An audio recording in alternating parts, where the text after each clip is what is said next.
Hey designer, you're listening to episode 135. In this one, we're talking about falling off the wagon. Those moments when you're cruising along with a new habit or routine, and then you have a slip up. Maybe it's just for a moment. Maybe it was months ago and you keep telling yourself you'll get back to it tomorrow. Whatever it is. Today, I want to share how to get back to doing what you know you want to be doing without the guilt and judgment, and how actually dropping the construct of the wagon is crucial to your sustainable change. Welcome to the Interior Design Business CEO, the only show for designers who are ready to confidently run and grow their businesses without the stress and anxiety. If you're ready to develop a bigger vision for your interior design business, free up your time, and streamline your days for productivity and profit, you're in the right place. I'm Desi Cresswell, an award-winning interior designer and certified life and business coach. I help interior designers just like you stop feeling overwhelmed so they can build profitable businesses they love to run. Are you ready to confidently lead your business, clients, and projects? Let's go. Hello, designer. Welcome back to the podcast. I'm sitting down. It's a beautiful day. And this is the first one I'm recording after being at the Midwest Design Retreat. As you might remember, Jennifer Davis was on the podcast recently sharing the details of the Midwest Design Retreat, and now it's actually happened. And I have to say, it was incredible. The speakers that I shared the stage with, the other designers that I got to meet, it was really, really special. We even had great weather for it and got to go to all of these different events in addition to the really intimate conversations and connections that were had. I've been doing definitely some more in-person events and speaking this year, and I gotta say, it's been fun. So we'll see what unfolds for the rest of the year. Who knows? Today, what I want to talk about is falling off the wagon. I think most of us at some point have used that phrase. I hear it a lot from my clients. And it's something that can really come up at any stage in your business and also just in your personal life too. So I thought this would be a great one to bring to the podcast. Now, when I hear a client say, I've fallen off the wagon, it's typically around habits and behaviors that they wanted to change and have started to change. It'll come up around topics like planning or time management, where maybe you have a method you want to be consistently using to plan out your business or your day.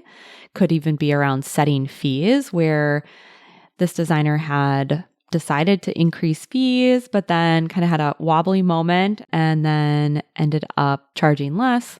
Sometimes it might be around letting boundaries slide with clients, that, oh, just this once little voice that's in your head, or around accountability with employees, maybe with consistency, posting to social media or following through on some type of content that you share for your marketing. The concept of falling off the wagon can come up in so many different ways. There's typically two ways this shows up in coaching conversations I have with my designers.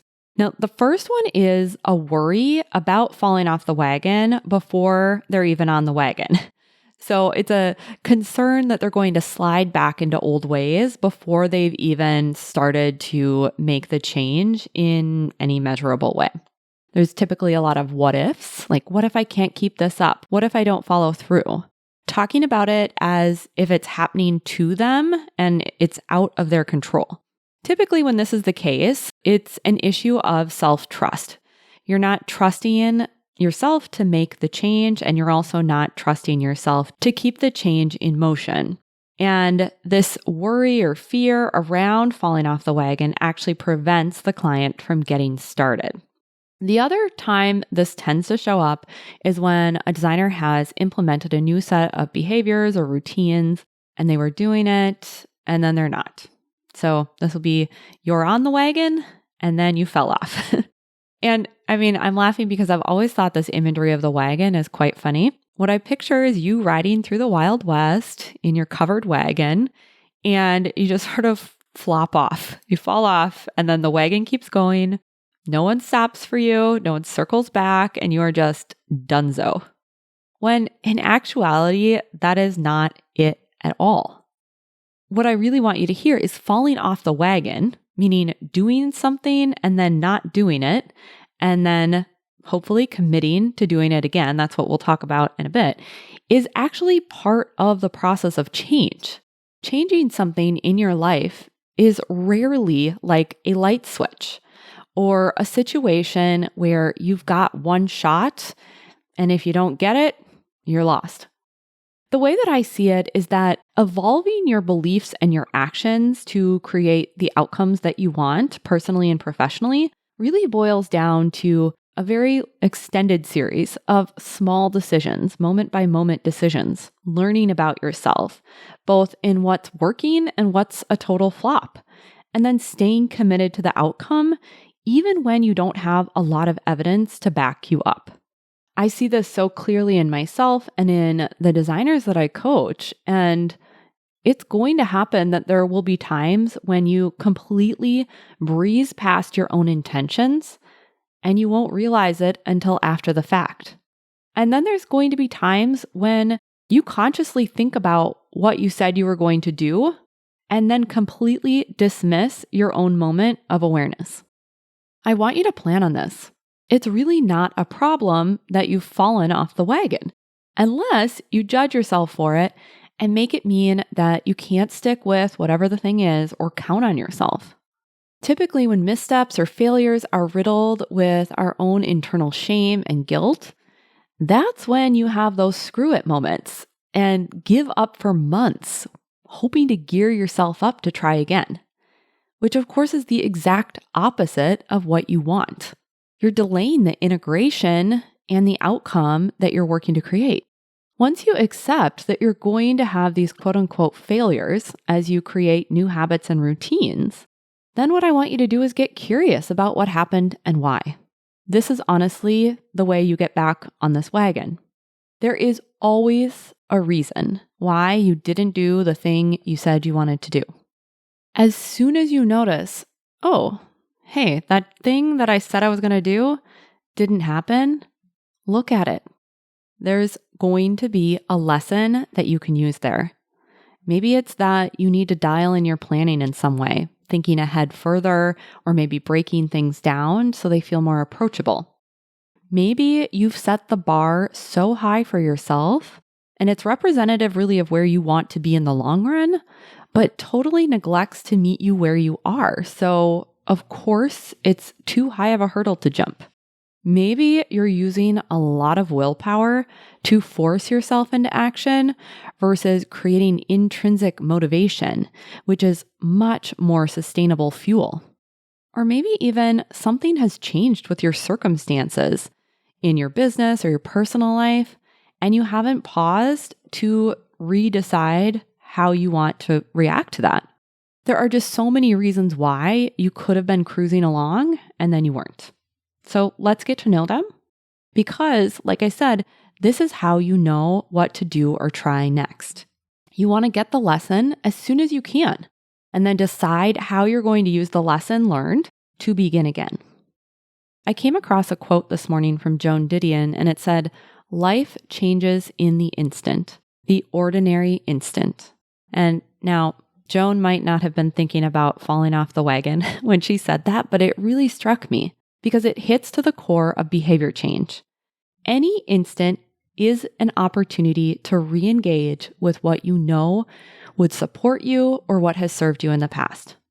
Any single instant. It could be right this moment.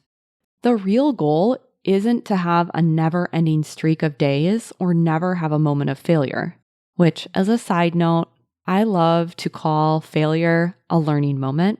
To me, that's just what it is, and it sounds so much more gentle in my self-talk, so feel free to grab that for yourself. But typically, what is best when we're thinking about creating a change? The first goal is simply to reduce the amount of time it takes between not doing what you wanted and doing it again. So the goal is to reduce the time between being on the wagon and off the wagon.